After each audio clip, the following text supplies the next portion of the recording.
Ryan, and today we're going to be going through the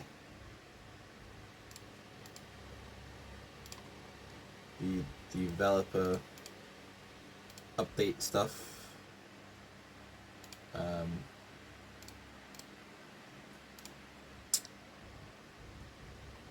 Sorry about that, I just had to quickly change something. So if you don't know, on the 4th of July, which was yesterday for me, it's currently quite early in the morning as I'm making this because I was asleep, they released the patch notes for the mid-chapter, which drops at 4 today, I think, for the PTB. So we're going to be going through some of the stuff that caught my eye when I was reading through it when I was awake at 1. So the first thing that caught my eye is this. This connect bots is obviously as it basically is.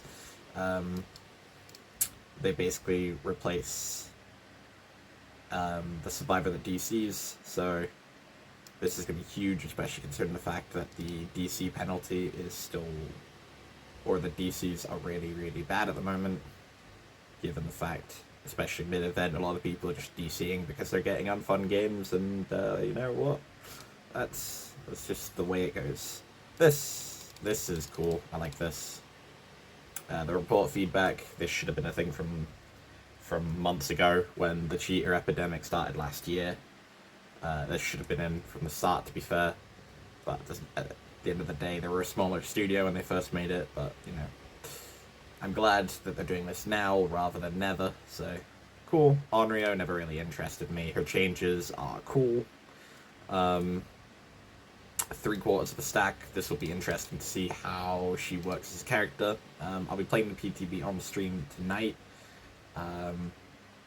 Probably not for long. Actually, it will be for long because Nick Cage is on the PTB, so there's just a bunch of stuff about Bloodlust, Chase, things like that. Hook grabs. This is the interesting one that seems to have caused a controversy with this and another thing we'll go over in a second, and brand new parts. I want to explain my thoughts for brand new parts. But if you're new to Dead by Daylight, you've probably not experienced what a hook grab actually is compared to what an experienced player or a player who's been playing for a long time. A hook grab essentially makes it so if you go to unhook a killer, go to unhook a teammate, the killer can grab you if they're camping. This specifically seems to target that, so you can't be grabbed, but it also isn't going to do much, especially if the killer is camping with Save the Best for Last. Which, every M1 hit, it's not the obsession, you get a stack, and I believe it's like 5% faster for every stack, so it's like 40% boost in how quick you can M1 somebody. So, I'm going to assume we're going to see Save the Best become another big, prominent perk that will end up being meta for M1 killers. But we'll see how this goes, and we'll see if this makes it to live. I don't think this will make it to live, because so many people are complaining about it. The heal changes didn't make it to live when the same situation happened. So, but they're removing hook grabs, which will be interesting, because the mind gaming for a hook grab can be either really super annoying, or you have to be really patient. And a lot of the time, people just aren't, and they end up getting grabbed anyway. This is going to be super helpful for teams in solo, specifically, having it removed. So, I have seen a few common players on Twitter complaining that they're removing this. But yeah, this is the interesting one, the brand new part change. This has been coming for a while. I assumed this was probably going to end up being a 6.1 thing when they announced that they were nerfing perks. And I'm surprised it's been left under the radar this long to thrive in its current position, where now it is legitimately in almost every Survivor game I see where there's at least one. And I'm very surprised that Made for This isn't here either, because Made for This is still a very popular perk, considering the fact that people said, oh, I'll give it a couple weeks, it'll die down. It's been a month, almost, since the chapter released, and I'm still seeing it as a Survivor at least once every game, whether I'm in a Swift with them, or I'm playing solo queue. On my stream, a few weeks after the chapter came out, we did a Made for This counter. I think we counted about 30 total users in 6 hours of gameplay. So you do the math. Perks-wise, there's some interesting ones here that I think are going to cause some and it's going to change the variety up quite a bit in terms of perks, and that's what I enjoy for Dead by Daylight. And to see more variety on the killer side would be cool, because right now, most killer builds are just Deadlock, Corrupt, Pain Res, Barbecue, or Lethal. Those 5 perks seem to be copy and pasted in a lot of builds. There are people who are running more fun stuff for the event, but after the event ends, I assume that it will just go back to the same 5 perks over and over and over again. So it's nice to see the perks that need a rework or need a buff are getting a buff. So Coup is an interesting one. Coup I've never had a problem with. It's a little bit weird that now they're buffing it. I would have probably loved to see them give some perks entire reworks here, but I mean it is only a mid-chapter. So we will see what happens in the near future for perks. This is the one I think is going to cause problems. Claustrophobia originally had a 32 meter distance of a completed gen. Now it doesn't. So if someone finishes a gen on the other side of the map, even right at the start when you're running to the corrupted gens, if a killer has corrupted intervention and you're looping a killer and they finish a gen really, really fast, I think Claustrophobia is going to shaft your team more than it's going to.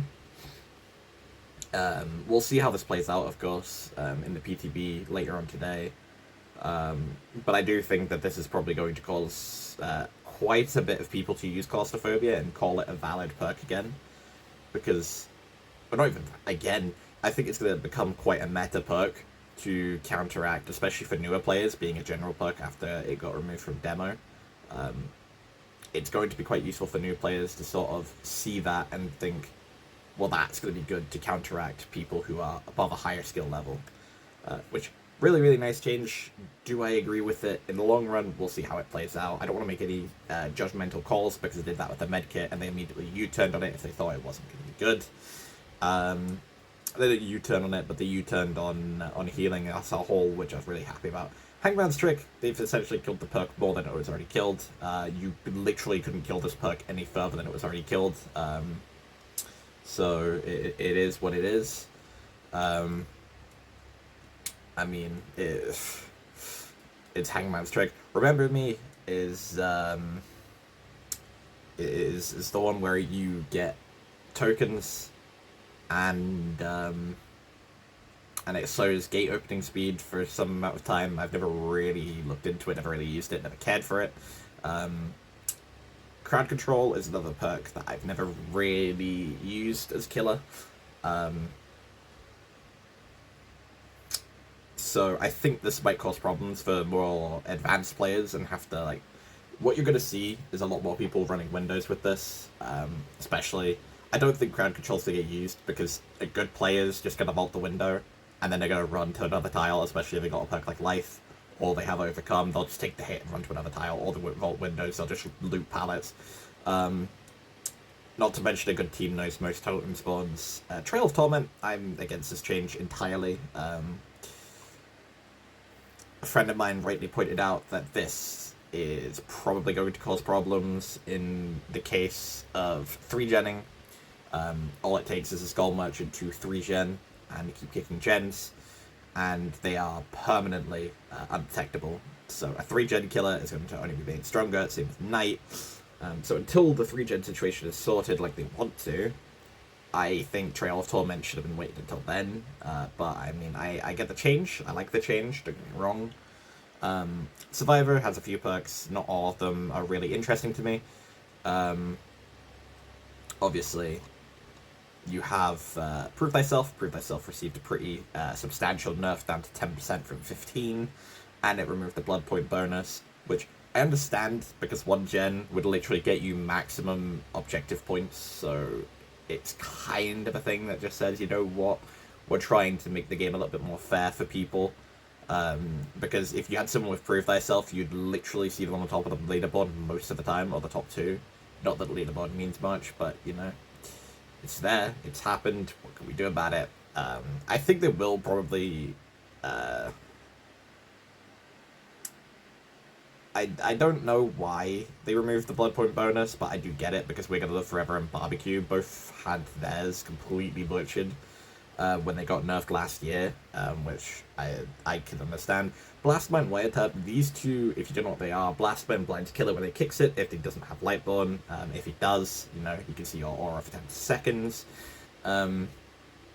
And Wiretap, when you put it on Gen, very useful combo together, especially if you pair it with Repressed Alliance, but you've got to run a whole build around Wiretap in order to get value, because if they figure it out, they'll just kick it.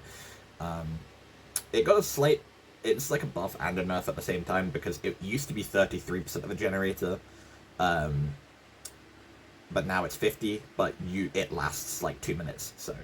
and the default level is like 100 seconds, which I believe is a minute 40, so... Really, really nice changes to Survivor perks so far, and I'm really interested to see how these will play out. Saboteur and Clairvoyance, two very, very underrated perks in my opinion. Clairvoyance is great in solo queue if you're dealing with no-ed repeatedly, or you're dealing with situations where you keep running into games where they got Devour. It's really good to find things. I don't know if it still finds tokens or not, it's been a while since I used it, but Saboteur allows you to run a flashlight and sabotage things. I usually use this in my flashbang build, personally, so I can find hooks, and the closest hook, I can get the flashbang save or sabotage it, if I don't have a flashbang, so, you know, two very underrated perks. Nice to see that they're getting some changes. Do I think that a 0.2 second nerf or a 2 second buff is going to change much for Saboteur? No.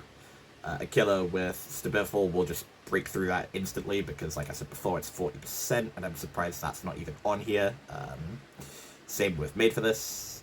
Breakout, it's nice to see it's getting a buff, but the meter is reduced by a meter. It's not going to be noticeable at all.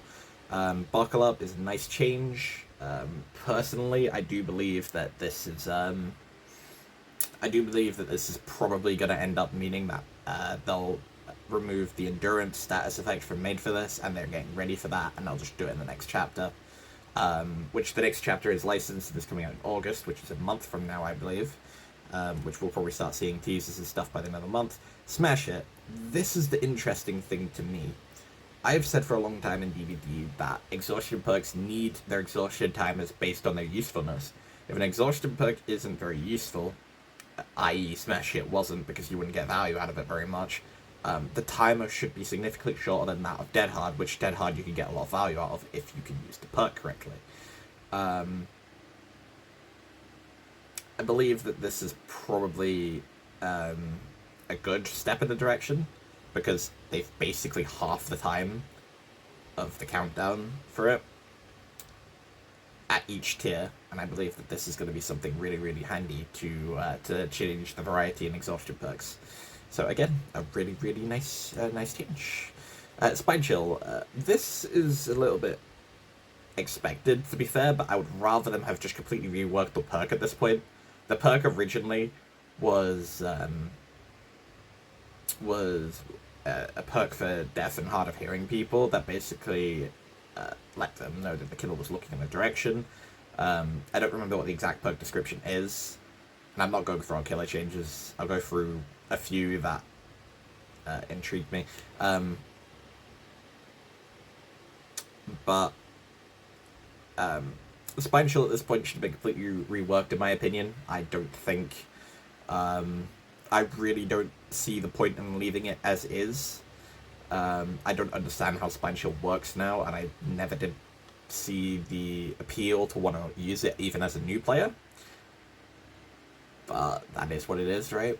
So, the third and final thing I'm really, really, really happy to see is Spirit's Mother-Daughter Ring is finally nerfed. However, I have one issue with consistency here. You can't nerf Mother-Daughter Ring and leave Blight's Eerie Tag and Alk Ring untouched. Blight is probably one of the most strongest killers in the game at this point. With Spirit's nerf, I think she'll still be an S tier killer. I don't know, I don't play Spirit.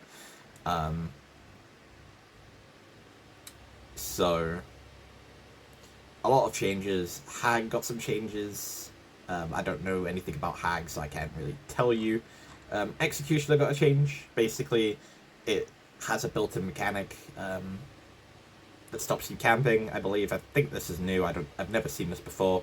Where it relocates if you come within 10 meters, or if you become within 5 meters of the cage, that's being buffed to 10. Nice change. Nice anti-camp 2. Anti-camp features are very, very nice to see, especially considering the fact that the cage does not provide you with base kit BT.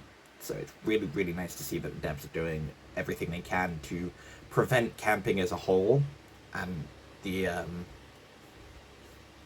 and it's really, really nice to see. So the final thing is obviously Cold Wind.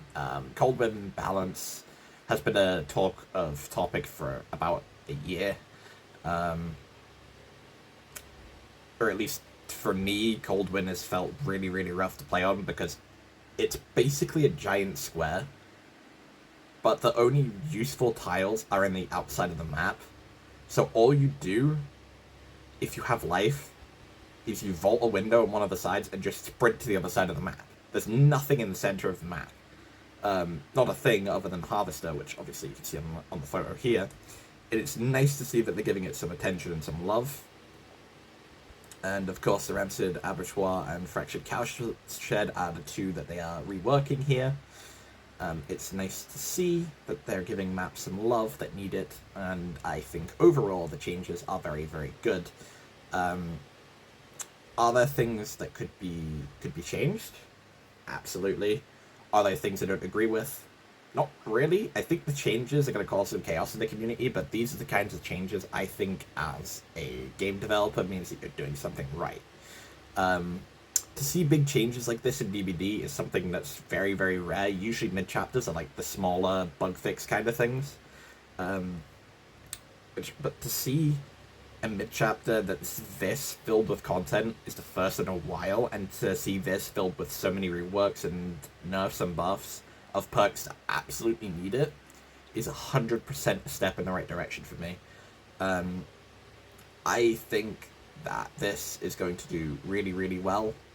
At least I think this mid-chapter is going to do really, really well, partly for the fact that Nick Cage is part of it. So, of course, everything here is obviously can be changed at any time, because it's only an announcement, and that's what the PTB is for. So try not to jump down the devs' throats, give perks a chance on the PTB, see what you think before you make a decision based on the perk that you liked and has now been buffed or nerfed. If you think something is too weak or it's now been made useless, don't attack the devs.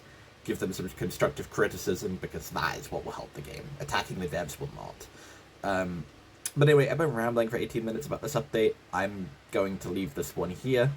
Of course, there's a lot of cool changes here, and I will probably start making these a lot more frequently, because I like to talk about my thoughts, my opinions based on things and facts about the game. I'd like to say that I'm very knowledgeable in the game. I don't exactly know everything about it, but I can assume I'd know what's healthy and unhealthy for it. So I'm going to probably start making videos like this a lot more, and I will see everybody in the next video.